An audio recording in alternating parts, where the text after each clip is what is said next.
Lagi shalom. Pertama-tama saya mau ucapkan terima kasih untuk Om Jerry, Bapak Gembala Sidang.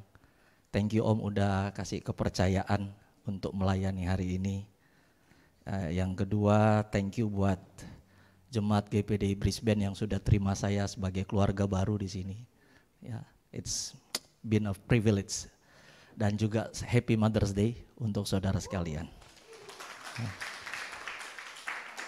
Colek kanan kiri bilang Tuhan Yesus baik. Haleluya. Sama-sama buka Yohanes pasal yang ke-21 ayat yang pertama sampai dengan ayat yang ke-14. John chapter 21 verse 1 till 14. Yohanes pasal yang ke-21 ayat yang pertama sampai dengan ayat yang ke-14. Haleluya. Boleh gak saya undang saudara sekalian bangkit berdiri sekali lagi, kita akan baca kebenaran firman Tuhan. Boleh ya? Saya Kristennya rada kuno saudara. Saya baca yang pertama, saudara baca yang kedua, kita akan bergantian sampai yang ke-14. Izinkan saya untuk bawa saudara untuk baca satu perikop ini. Alkitab berkata Yesus menampakkan diri kepada murid-muridnya di pantai Danau Tiberias, ayat yang pertama. Kemudian Yesus menampakkan diri lagi kepada murid-muridnya di pantai Danau Tiberias dan ia menampakkan diri sebagai berikut, ayat kedua, 3-4.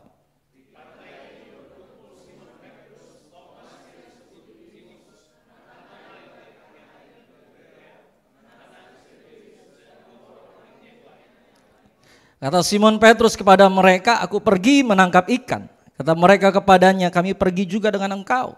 Mereka berangkat lalu naik ke perahu, tetapi malam itu mereka tidak menangkap apa-apa.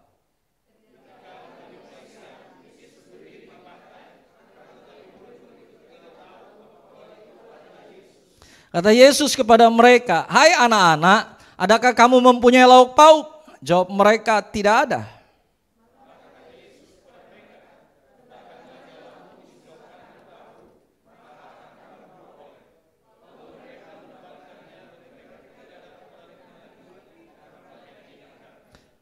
Maka murid yang dikasih Yesus itu berkata kepada Petrus, itu Tuhan. Ketika Petrus mendengar bahwa itu adalah Tuhan, maka ia mengenakan pakaiannya sebab ia tidak berpakaian lalu terjun ke dalam danau.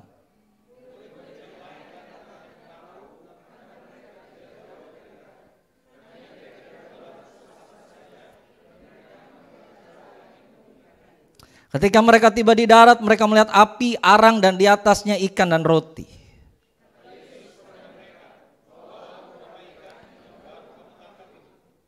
Simon Petrus naik ke perahu lalu menghela jala ke darat, penuh ikan-ikan besar, 153 ekor banyaknya. Dan sungguh pun sebanyak itu jala itu tidak koyak.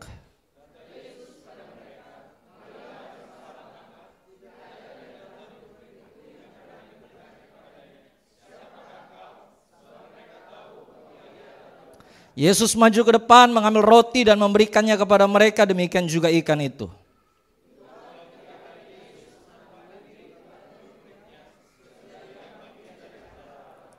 Katakan amin. Sebelum duduk cari 3 orang bilang more than. Cari 3 orang bilang more than. Silakan duduk Bapak Ibu dikasih Tuhan. Tema saya sore hari ini bicara tentang more than. Kalau di Indonesia pakai istilah bahasa Inggris bakal rada kayak sok-sokan. Tapi mumpung lagi di Australia gak apa-apa lah ya. Jadi pakai katanya more than. Colek bilang kanan kiri lebih dari. Cerita tentang Yohanes pasal yang ke-21 ayat yang pertama sampai dengan ayat yang ke-14 menggambarkan tentang sebuah cerita yang bagi saya sangat menarik, karena nanti kalau saudara ikut ceritanya dengan baik di akhir pada perikop, saudara akan tahu bahwa disitulah Yesus memanggil Petrus dan berkata kepada Petrus, di atas batu karang ini aku akan mendirikan jemaatku yang dimana alam maut tidak akan dapat menguasai. Jadi Yohanes pasal 21 ayat yang pertama sampai yang ke-14 sebenarnya bagi saya adalah pra dan permulaan gereja itu sendiri terpanggil gitu saudara, gitu loh, di dalamnya. Tapi yang menarik daripada cerita ini adalah ketika kita lihat Yohanes pasal 21, pada akhirnya kita tahu, ini ceritanya gampang, murid-muridnya cari ikan, kemudian di penghujung cerita kita tahu bahwa mereka nggak dapat apapun sepanjang malam, tapi pada akhirnya mereka dapat sesuatu yang lebih banyak. Oleh sebab itu saya percaya begini, orang Kristen punya hidup adalah hidup yang lebih dari, yang ngerti bilang amin. Ada orang bilang sama saya, Efraim rada-rada kayak teologi kemakmuran nih, Apa-apa berkat, apa-apa berkat, apa-apa berkat, apa-apa berkat. Saya minta maaf nih, saya sungguh percaya Yesus saya datang memberikan saya hidup dan hidup yang penuh dengan kelimpahan. Aha, kenapa semua terdiam gitu kayak nggak yakin? Sekali lagi saya bilang, Yesus saya, jangan Yesus saya. Saya nggak tahu Yesus saya sama Yesus saudara sama atau enggak. Karena Yesus datang memberikan kita hidup yang penuh dengan kelimpahan. Ada orang yang masih bingung apa yang mesti dibuat. Sekali lagi, Yesus datang memberikan kita hidup yang penuh dengan kelimpahan. Good. supaya lah, orang penuh kelimpahan itu kan bukan berarti kaya. Halo. Ya? Ada orang bilang, oh abundant life. Ya abundant life belum tentu kaya. Saya boleh punya cuma tinggal $4 di rekening, tapi saya penuh dengan kelimpahan. Nah, saya boleh nggak ngalamin apapun, ya toh, krisis COVID melanda seluruh dunia selama 2 tahun dan semua orang terpana dengan keadaan dan situasi dan kondisi yang sulit. Tapi minta maaf, saya sungguh percaya kalau engkau ada hari ini, saya ada hari ini karena Tuhan baik dalam kehidupan saudara. Dan saya mau bilang satu hal, itu karena Tuhan datang memberikan kita hidup penuh dengan kelimpahan. Sorry, mungkin saya nggak punya duit tapi saya berlimpah sukacita. Sorry, mungkin saya lagi kena masalah tapi saya berlimpah dengan kekuatan. Mungkin saya lagi dalam kondisi sulit tapi tidak pernah ada di dalam rumah saya kehilangan damai sejahtera dan sukacita. Halo. Oleh sebab itu saya catat di sini, saya bilang begini. Life as a Christian is a life that more than. Tapi ada kata if-nya. Kalau gitu. Colek kanan kiri bilang kalau gitu. Saudara jadi orang Kristen kayaknya terlalu tertekan. Coba colek kanan kiri bilang kalau gitu. If kan gitu. Loh, abundant life yang Tuhan kasih. Kemarin Pak Gembala bicara tentang menjadi domba yang dewasa. Menjadi domba yang dewasa itu begitu banyak hal yang kemarin dibahas dan diberikan dalam kehidupan saudara. Saya percaya menjadi orang yang dewasa adalah orang yang mengerti kata jikalaunya itu. Nah, karena apapun yang Tuhan sediakan dalam kehidupan saudara, ada kata apa yang harus menjadi bagian kita untuk kita kerjakan. Betul ya? Karena untuk kalau jadi anak kecil, segala sesuatu disiapin, betul tak? Dikasih, disediain, diberiin, oek dikit dikasih. Tapi kalau udah besar, tuh, makanya ada satu kata bilang gini, you earn it, kan gitu kan. Engkau itu berhak untuk mendapatkan, engkau itu memang pantas untuk mendapatkan. Menjadi orang dewasa itu, menjadi dewasa rohani itu mesti pantas mendapatkan. Makanya saya bilang, life as a Christian is a life that more than, hidup yang lebih dari. Karena bagi saya standarnya orang dunia bisa aja di sini. Tapi standar anak Tuhan, saya bilang mah begitu banyak orang, standar anak Tuhan ada di atas orang dunia. No? Standar saudara sama standar saya, ada yang di sini sebagai citizens of Australia udah jadi citizen, ada yang permanent residence. Tapi lebih daripada itu saya warga negara Indonesia, tapi lebih daripada itu saya warga negara kerajaan sorga. Dan saya tahu dengan jelas standar kehidupan saya, waktu saya melangkah, waktu saya hidup, waktu saya jalani segala sesuatu yang saya buat. Standar saya ada di sini. Standar apa itu? Standar Alkitab. Standar firman Tuhan. Enggak ada yang lain. Oleh sebab itu hal yang pertama yang saya mau bagikan. Hidup yang more than itu, hidup yang lebih daripada itu. If yang pertama adalah, if you live in Him. Bilang kanan kiri, hidup di dalam Tuhan. Sama-sama bilang hidup dalam Tuhan. Saya catat di sini di luar Yesus, Pak, Bu, teman, oma, opa, tante, om. Di luar Yesus, percaya deh. Engkau gak bisa buat apa-apa. Orang bilang, saya kuliah S1 teknik informatika. No? Dulu tahun 2000 nih, ada di sini anak-anak UI yang ngambil teknik info. Zaman sekarang udah terlalu luar biasa dari zamannya saya. Dulu zaman saya masih pakai Fortran kan gitu, basic dan segala kan masih itu tuh. C++ aja nggak ada gitu dulu zaman saya kan gitu tuh. Terus saya lulus sarjana gitu tahun 2004. Kemudian saya pergi ke warnet. Kemudian saya mau ngeprint dokumen saudara.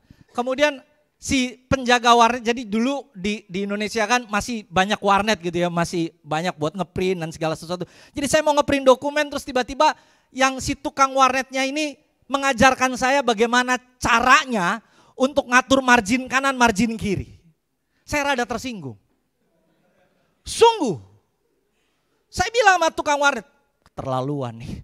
Lu gak tahu apa gue punya gelar sarjana di bidang ini, yang ngerti bilang amin. Jangankan untuk cara ngetik, untuk cara 101010 aja bahasa pemrograman gue lebih jago dari lu. Lu ngajarin gue gimana caranya, Pak ini margin kanan kurang dikit nih Pak, kurang dikit. Come on man, saya bilang gitu. Sama Tuhan kadang-kala kita berpikir kita tahu segalanya. Sama Tuhan kadang-kala kita pikir kita bisa segalanya. Karena engkau punya pengalaman, engkau punya sumber daya, engkau punya kapabilitas, engkau punya kredensial yang saudara sudah lalui. Sehingga ketika begitu banyak anak-anak Tuhan tuh jalani kehidupan kayaknya sok tahu. Betul apa betul? Ya toh? Kalau ditegur pendeta, enggak. Apalagi kalau udah ikut pendalaman Alkitab 5 kali. Yesus luar biasa. Toh? Ditegur dikit, balasnya pakai ayat Alkitab. Lu gak boleh kayak gini. Enggak, Alkitab berkata begini. Sok tahu kan gitu. Nggak pernah ngerti bahwa kadangkala waktu kita udah sampai di satu titik, satu tujuan, satu poin dalam kehidupan saudara, saudara berpikir bahwa itu karena kuat dan gagah saudara. Padahal saya mau bilang satu hal, minta maaf Pak, Bu, di luar Yesus engkau nggak bisa buat apapun. Dunia ini kolaps selama 2 tahun, membuktikan satu hal, apapun upaya daya manusia nggak ada hasilnya. Nggak ada hasilnya. Ayatnya menarik, karena ayatnya bilang begini, klik ayat yang ketiga please. Alkitab bilang gini, kata Simon Petrus kepada mereka, aku pergi menangkap ikan. Kata mereka kepadanya, kami pergi juga dengan engkau. Mereka berangkat lalu naik ke perahu, tetapi malam itu mereka tidak menangkap apa-apa. Ayat ini bagi saya rada lucu Pak. Kenapa lucu? Simon bilang begini kepada yang lain nih. Ada Nathanael, ada Thomas, ada 2 murid yang lain. Yang bisa ngikutin saya bilang amin. Good. Jadi total ada 7 di atas perahu, kan itu ya. Tapi Simon Petrus bilang gini, bingung nih mau ngapain. Saya bikin gambarannya, terus dia bilang gini, ayo kita pergi cari ikan gitu. Terus Nathanael bilang gini, oke, kami pergi ikut juga dengan engkau. Saya berpikir ini Nathanael nih rada-rada keblinger. Kalau saudara ngelihat ayatnya sebegitu lepas gitu ya, maka saudara gak bisa nangkep.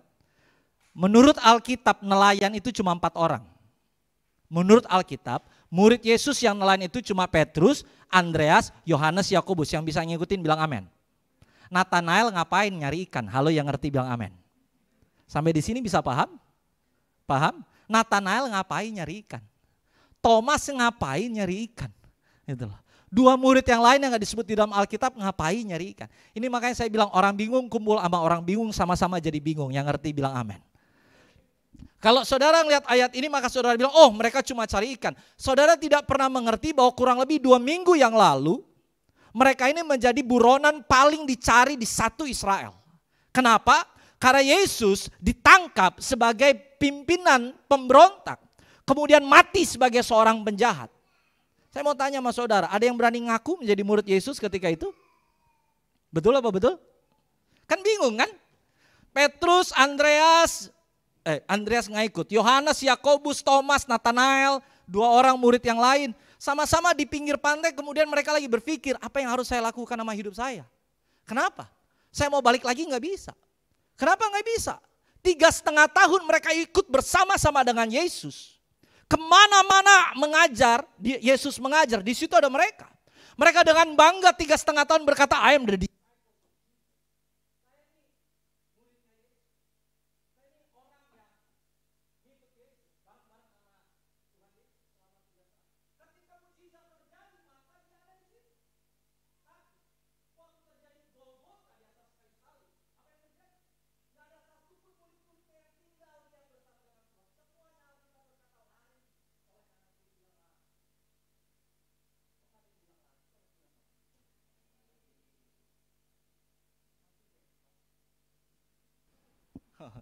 Udah nyala lagi, thank you. Sometimes kita gak pernah berpikir cerita ini toh. Kenapa murid-murid Yesus bingung di pinggir pantai? Karena mereka gak ngerti apa yang mereka mesti buat. Kalau mereka kembali masyarakat akan tuduh mereka, kan kamu yang ikut sama Yesus kemarin toh. Kan kamu penjahat kan. Kan kamu yang pimpinannya itu digantungkan di atas kayu salib kan. Jangankan waktu Yesus sudah bangkit. Waktu Yesus ditangkap saja Petrus sangkal 3 kali. 3 kali, yang satu sama anak kecil, yang satu sama hamba, yang satu sama perempuan. 3 kalinya Petrus berkata, I do not know about him. No? Orang datang bilang, kamu Petrus ya, kamu yang sering kamu orang Galilea yang ikut sama Yesus ya? Petrus bilang, bukan saya. Satu lagi datang bilang, kayaknya lu dah. Petrus bilang, mirip kali, dia bilang gitu. No? Satu datang, enggak, bukan. Jadi mereka tuh lagi dampak psikologis dan mereka gak pernah bisa ngapa-ngapain. Jadi waktu mereka ada di tepi danau Tiberias, mereka tahu dengan jelas they cannot do anything. They cannot go back to their own life because of what? Karena orang-orang di sekitar bakal tunjuk mereka kanan kiri. Ikut Yesus kadang-kala kayak gitu ya, kita buat lurus, orang colek kanan, colek kiri, betul ya? Ikut Tuhan kadang-kala gak enak, makanya kalau kemarin jadi domba yang dewasa, jadi jemaat yang dewasa, aduh Tuhan, sakitnya luar biasa. No? Saya kalau pas di Jakarta lagi bawa mobil ibadah minggu pagi gitu toh, saya selalu mengemudi dengan hati-hati sekali. Walaupun orang salib, saya nggak mau salib balik. Kenapa? Takut jemaat yang ngerti bilang amin. Kan nggak lucu, kita buka, woi mata lu di mana? Dia buka, Pak Pendeta kan itu. Kan nggak lucu. Kan gitu. Untung mobilnya Om Jerry kita semua tahu kan ya, ngerti. Nah, itu ya. Karena untuk jadi orang Kristen jaga-jaga hati. Karena begitu kita lurus, orang dunia akan coba cek, orang dunia akan coba cari kesalahan, orang dunia akan coba buat segala sesuatu. Nah ini yang menarik nih, makanya saya bilang di luar Yesus, Pak, Bu, kau nggak bisa buat apapun. Petrus punya pengalaman. Saya nggak tahu umur Petrus ketika ini, tapi seluruh hidupnya Petrus dia seorang nelayan, dan nelayan yang canggih, nelayan yang hebat, nelayan yang luar biasa. Bayangkan Petrus bilang sama murid-murid yang lain, ayo ikut, saya mau cari ikan. Mulai mungkin dari jam 6 sore dia cari ikan, jam 7 dia cari ikan, jam 9 dia cari ikan, jam 10 mungkin Nathanael untuk mulai ngeledekin. Pet, mana ikannya? Dia bilang gitu. Petrus bilang, tunggu sebentar, kamu mesti belajar sama saya deh, kan gitu.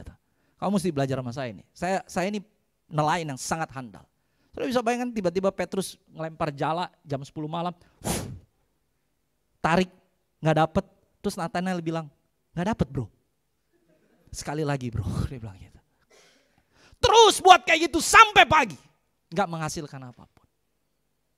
Hari ini kalau engkau sedang jalan dengan pemikiranmu, hari ini kalau engkau sedang jalan dengan caramu yang lama, hari ini kalau engkau sedang jalan dengan segala situasi yang saudara pikir saudara bisa, saudara mampu, saudara tahu, hari ini saya cuma mau bilang satu hal, di luar Yesus saudara gak bisa buat apapun.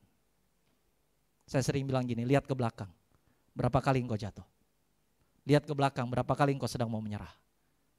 Lihat ke belakang, berapa kali kita sudah mau berhenti? Tapi saya bilang sama banyak orang, posisi saya hari ini, itu bukan posisi terbaik saya dalam hidup. Tapi itu tempat terbaik yang Tuhan kasih dalam kehidupan saya. Yang ngerti bilang amin. Oh sorry. Posisi saya hari ini itu bukan posisi terbaik saya dalam hidup. Karena selama 40 tahun saya pernah ngalamin posisi yang lebih baik. Tapi saya percaya satu hal, kalau Tuhan tempatkan. Saya ingat sekali nih, Pak Gembala bilang sama saya begini, pekerjaan itu cuma caranya Tuhan menempat engkau di satu tempat. Dia bilang gitu, itu kayak nempeleng banget, itu kayak kena pukulan Tyson kemudian technical knockout saudara kan gitu. Bang gitu. Saya bilang, maybe saat ini bukan lagi dalam posisi saudara. Tapi 1 minggu ke depan, jangan jalan dengan apa yang pernah engkau tahu. Jangan jalan dengan apa yang biasa engkau tahu. Jangan jalan dengan sumber daya yang biasa engkau miliki. Jalan dengan Tuhan. Jalan dengan Tuhan. Tahun 2017 bulan Maret, saya sebelumnya bekerja di PSSI, di Persatuan Sepak Bola Seluruh Indonesia, 1 dekade saudara, 12 tahun kerja di situ. 2017 bulan Maret saya kepala departemen kompetisi, jadi menangani semua Liga 1, Liga 2, Liga 3 sampai paling bawah. Kemudian kita bikin sebuah acara turnamen sepak bola wanita di Jepara. Namanya Piala, saya lupa, Piala Pertiwi kalau nggak salah, kan gitu. Kemudian waktu itu ketua umum PSSI-nya saya, pimpinan saya adalah Bapak Letnan Jenderal Edi Rahmayadi, Panglima Komando Strategis Angkatan Darat. Jadi pimpinan saya waktu dia jadi ketua umum PSSI, dia bintang 3 saudara. Jadi saya pas lagi di Jepara, tiba-tiba malam saya dapat telepon dari ajudan beliau. Dia bilang gini, Pak Efraim, besok Panglima mau datang ke Jepara, dia bilang gitu. Siap, saya bilang gitu. Ngapain? Mau ngeliat turnamen wanita di sana. Oh oke. Jadi malam saya langsung koordinasi, dan rem datang, dan dim datang, semua datang saudara. Untuk namanya juga kalau angkatan darat kan Panglima datang, dia yang punya komando kan saudara. Jadi dia bilang nih, abis dari sini beliau ke Bandung, jadi tolong jemput di Semarang. Oh dalam hati darah Yesus. Semarang Jepara itu 7 jam saudara, kalau naik mobil kan. Nah saya bilang saya tunggu di sini aja, kan gitu. Enggak apa-apa, oke. Panglima naik helikopter tiba di Jepara saudara. Jadi saya jemput dia. Saya jemput, kemudian dia bilang sama saya, oke F, kita jalan langsung ke Pendopo. Saya bilang, Pak izin Pak, saya bilang, Pak di Pendopo udah mau disambut sama Bupati, sama semua jajaran, saya bilang gitu. Oh iya, ayo bareng-bareng gitu. Jadi masuklah mobilnya Panglima sama mobil saya ke Pendopo di Kabupaten Jepara saudara. Begitu buka pintu, Panglima turun, jadi satu isi ruangan ini semuanya perwira-perwira TNI. Wah, karena semuanya kan hadir saudara, namanya juga Panglimanya datang kan. Begitu Panglima masuk langsung satu ruangan. Panglima memasuki ruangan, siap gerak, hormat, gerak. Wah hormat saudara. Begitu Panglima masuk semua hormat. Saya masuk di belakang, yang ngerti bilang amin. Jadi begitu masuk Panglima datang saudara pakai baret hijau, bintang, tongkat komando, pakaian lengkap dinas. Masuk ruangan. Begitu dia masuk semua hormat. Begitu orang hormat masuk, saya masuk. Pakai celana jeans, kaos oblong, rambut gondrong, diikat lagi. Jadi dulu saya rambut segini. Kan? Jadi saya ikat ke belakang. Saya masuk ruangan. Saya begitu masuk semua hormatin saya kan. Paling minimal Pak, Letnan Kolonel. Paling tinggi bintang 1. Kan? Hormat, depan jajaran masuk. Wah, saya masuk hormat ya. Saya kebagian hormat juga. Staf saya di belakang ngakak 7 turunan kan gitu. Dia bilang si Efraim itu sok-sokan kan. Begitu masuk kan semua orang liatin. Semua orang hormat sama saya terus bilang, ini si Tengil dari mana kan gitu. Dia akmil tahun berapa yang ngerti bilang amin saudara kan gitu kan. Ini jenderal kapan? Paling enggak kalau dia jenderal bintang 3 di belakangnya paling enggak bintang 2 yang ngerti bilang amin dulu. Kan gitu. Jadi saya masuk semua hormat tuh. Bintang 1, siap Pak, pagi. Saya lewat dia hormat juga. Siap Pak, pagi. Dalam hati dia, ini manusia siapa ya? Dia bilang gitu. Siapa? Saya lewat semua hormat. Wah, saya hari itu merasa diri bintang juga saudara. Coba kalau saya masuk ruangan sendirian. Enggak ada yang hormat. Nggak ada yang tahu, nggak ada yang nyambut. Saya cuma ketularan hormat karena saya jalan bareng Panglima. Yang ngerti bilang amin. Pak, Bu, kalau engkau jalan sendirian, iblis nggak takut? Halo? Nggak takut? Yuk jalan sendirian, iblis nggak takut. Prinsip saya gampang. Tahu? Apa itu? Dekat-dekat Tuhan, iblis jauh-jauh. Jauh-jauh Tuhan, iblis dekat-dekat. Kenapa iblis berani dalam kehidupanmu? Jangan-jangan kau lagi jauh dari Tuhan. Kenapa engkau gak kuat ngalamin masalah? Jangan-jangan kau lagi jauh dari Tuhan. Kenapa engkau gak mampu untuk ngadepin situasi kondisi yang sedang kau alami hari-hari ini? Jangan-jangan kau lagi jalan gak sama Tuhan. 1 minggu ke depan, jangan kemana-mana. Saya pengalaman unik saya dengan ketua umum saya waktu itu bikin saya ngerti. Oh ini toh namanya sama Tuhan. Kenapa? Saya gak berhak dapetin apapun. Tapi waktu saya jalan sama Tuhan, kasih karunia Tuhan melimpah dalam kehidupan saya. Dan saya terima apa yang gak pernah bisa saya dapat. Dan puji Tuhannya, karena anugerah Tuhan juga, saya juga gak terima penghukuman yang seharusnya saya dapat. Jalan dengan Tuhan. Nah, saya ada di sebuah film, Night and Day bilang gini, with me, without me. Sama-sama coba ikutin saya bilang, sama Tuhan, semua tangan naik ke atas. Sama Tuhan, enggak sama Tuhan. Sama Tuhan, enggak sama Tuhan. Mau yang mana? Saya milih with God. Saya akan sangat bego, mohon maaf. Bodoh itu biasa. Bodoh kuadrat, bego. Bego kuadrat, tolol. Tolol kuadrat, goblok. Sorry, saya akan sangat yang paling kuadrat. Kalau saya 1 minggu ke depan mengandalkan kekuatan saya sendiri.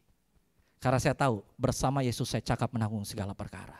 di dalam Dia saya mampu melakukan jauh lebih besar, jauh lebih banyak di dalam Dia. Jadi yang pertama, kalau engkau mau hidup yang more than, live in Him.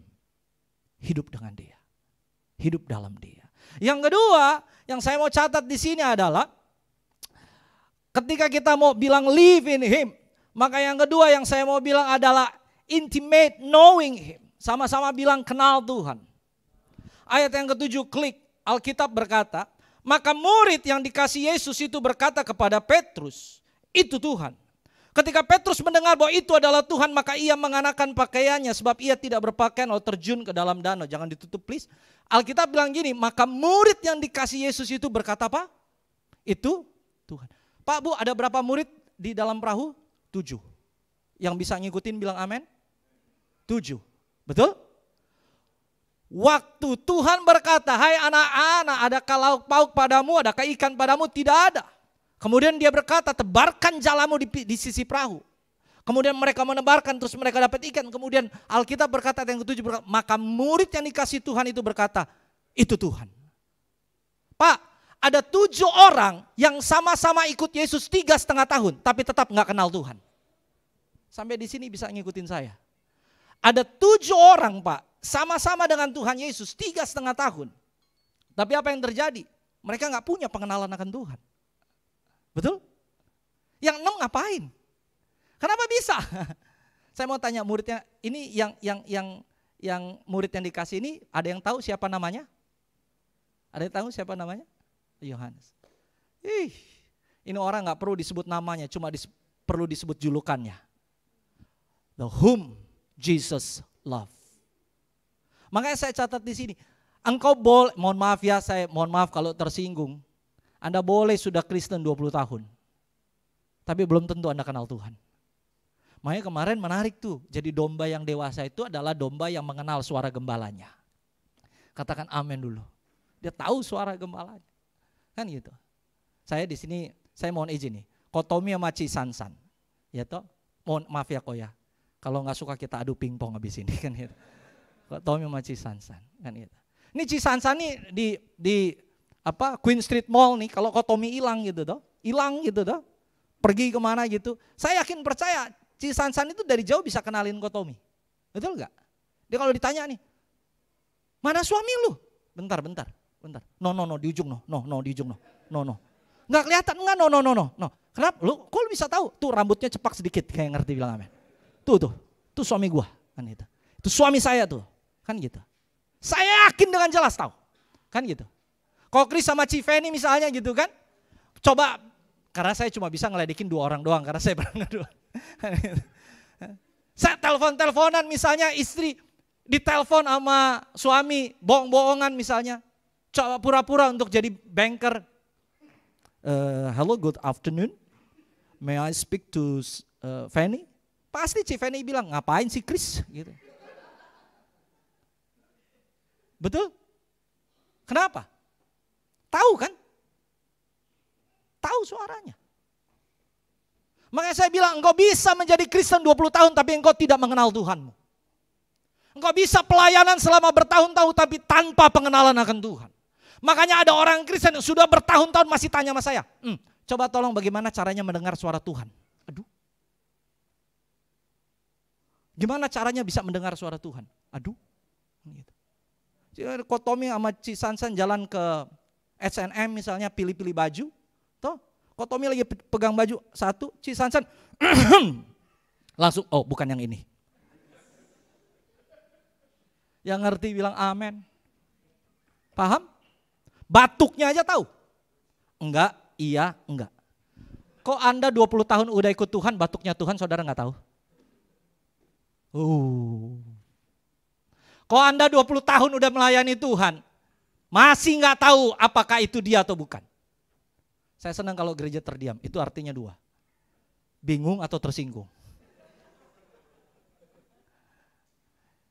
Kalau tersinggung boleh pulang. Habis ini kita doa pelepasan.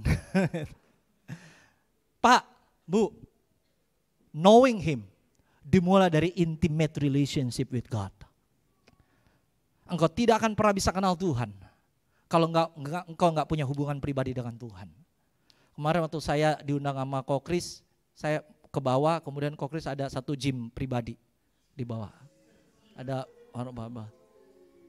Saya ngelihatnya, boleh juga kan itu. Terus saya ngeliat, oh pantas badannya gede kan gitu. Pantas nih. Pak, gimana mau six pack kalau latihan cuma seminggu sekali?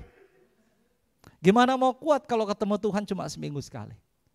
Gimana mau ngadapin masalah kalau buka Alkitab cuma di gereja? Itu pun dipaksa. 1,5 jam, 2 jam di gereja, aduh lama banget nih ibadah. Gimana mau masuk surga kalau 2 jam ibadah aja gak kuat? Yang ngerti bilang amin. Halo? Di surga itu selama-lamanya pujian penyembahan. Jadi kalau engkau lagi gak betah hari ini untuk ada di rumah Tuhan, jangan-jangan kau salah masuk. Jangan-jangan salah nih, salah. Bener. Toh, saya orang bola, di lapangan bola gak pernah bosan. Nongkrong mulu, ada mulu. Tapi kalau bukan orang bola, gak betah. Begitu duduk, apaan sih ini, apaan sih ini, apaan sih ini. Sama kayak orang mancing. Kalau orang mancing ketemu sama orang mancing, oh lama Pak, 1 jam, 2 jam, bahkan semalaman dia bisa diem gitu. Saya ngeliat orang mancing, bro, beli ikan aja bro, kan gitu. Stres lu, saya bilang gitu. Lama, betul apa betul? Jadi kalau, mohon maaf nih Pak, Bu, kalau engkau 2 jam di gereja, pantat sudah rasa gatal, pantat sudah gak bisa buat apapun. Lagi hop, oh maaf hop belum bisa ikut om. Aduh, nyinggung hop tapi sendirinya nggak ngikut ya. Tuhan baik. Rumah doa nih masih 1 jam tapi saudara nggak betah. Jangan-jangan bukan warga kerajaan sorga. Kenapa? Kalau engkau warga kerajaan sorga maka engkau punya DNA. Nggak pernah lepas dari intimasi dengan Tuhan. Engkau tidak akan pernah bosan ada di dalam rumah Tuhan. Makanya Daud berkata selama-lamanya aku ingin ada di dalam rumahmu Tuhan. Daud bilang gini, aku boleh kehilangan segalanya. Tapi bukan hadiratmu Tuhan. Bukan hadiratmu.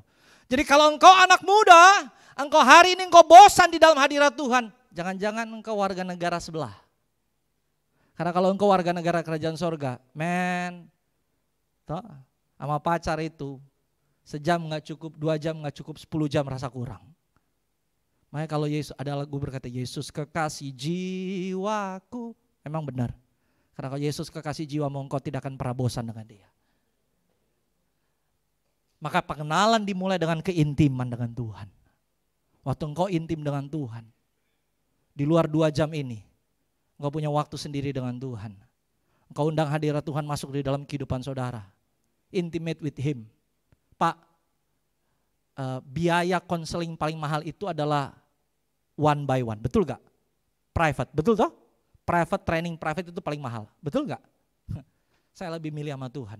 Di ibadah luar biasa, tapi 2 jam setelah dari sini, engkau mesti intim dengan Tuhan.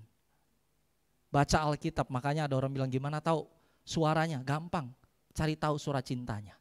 Betul? Saya dulu punya mantan pacar, saya tahu WA-nya dia kayak gimana.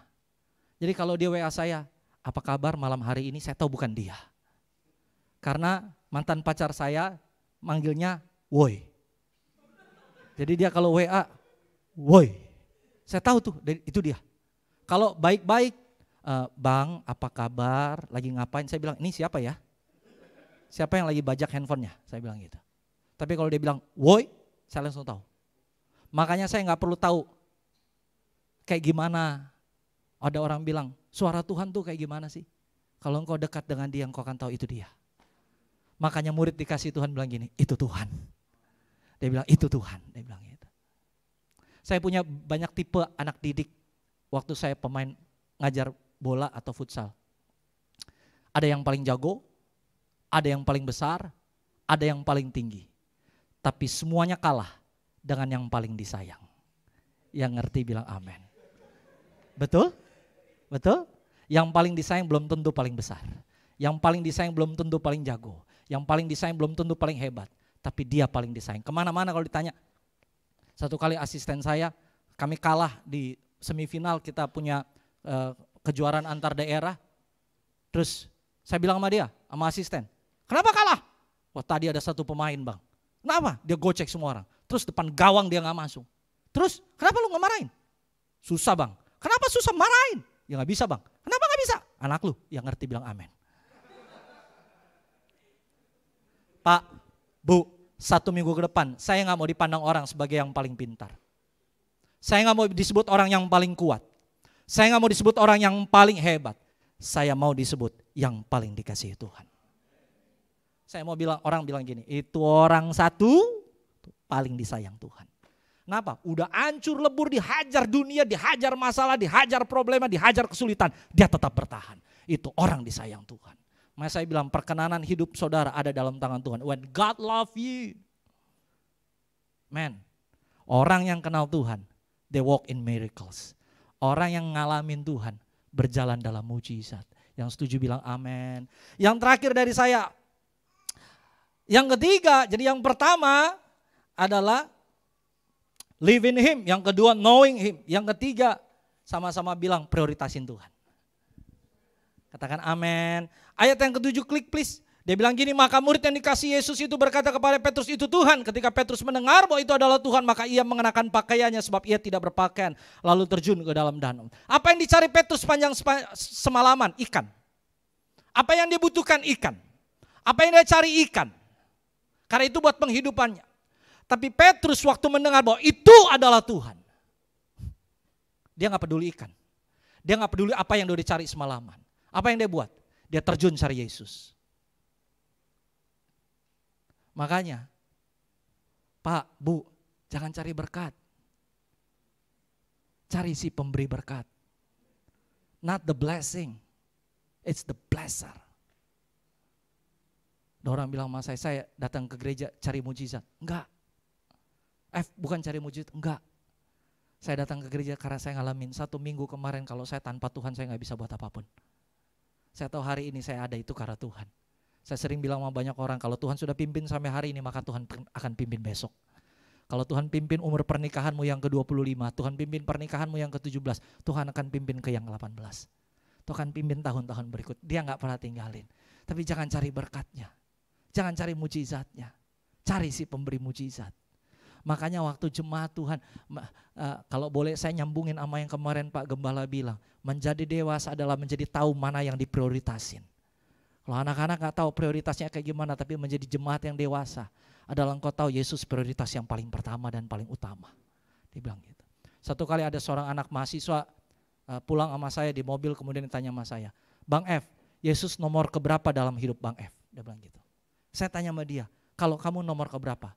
Saya nomor 1 Bang, nomor 2 apa? Keluarga, nomor 3 apa? Pendidikan, nomor 4 apa? Pekerjaan. Terus dia tanya sama saya, Bang F, kalau abang nomor berapa Tuhan Yesus? Saya bilang gak ada.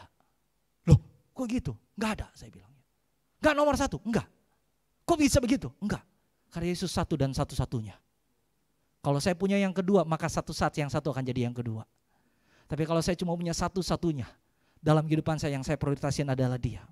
Dan saya tahu dengan jelas bahwa waktu saya cari berkat, saya gak dapat maksimal. Tapi kalau saya cari yang pemberi berkat, kebajikan dan kemurahan belaka akan mengikuti aku seumur hidupku katanya. Dan aku akan diam dalam rumah Tuhan sepanjang masa. Yang kedua, not the blesser is the blessing. Yang kedua yang menarik apa? Tuhan dikasih yang pertama. Ada banyak orang bilang begini, ikut Tuhan banyak kehilangan. Ikut Tuhan hilang waktu. Ya ikut Tuhan capek, kehilangan banyak hal. Klik sama-sama ayat berikutnya boleh gak? Ayat yang ke-8. Murid-murid yang lain datang dengan perahu karena mereka tidak jauh dari darat. Hanya kira-kira 200 hasta saja. Dan mereka menghela jala itu yang penuh ikan. Ikutin saya saudara. Izinin saya selesaikan. Waktu Petrus cari Yesus, ada orang bilang dia tinggalkan ikannya. Ada orang bilang sama saudara, oh ikut Tuhan bakal kehilangan banyak hal. Prioritasin Tuhan bakal kehilangan banyak hal. Enggak.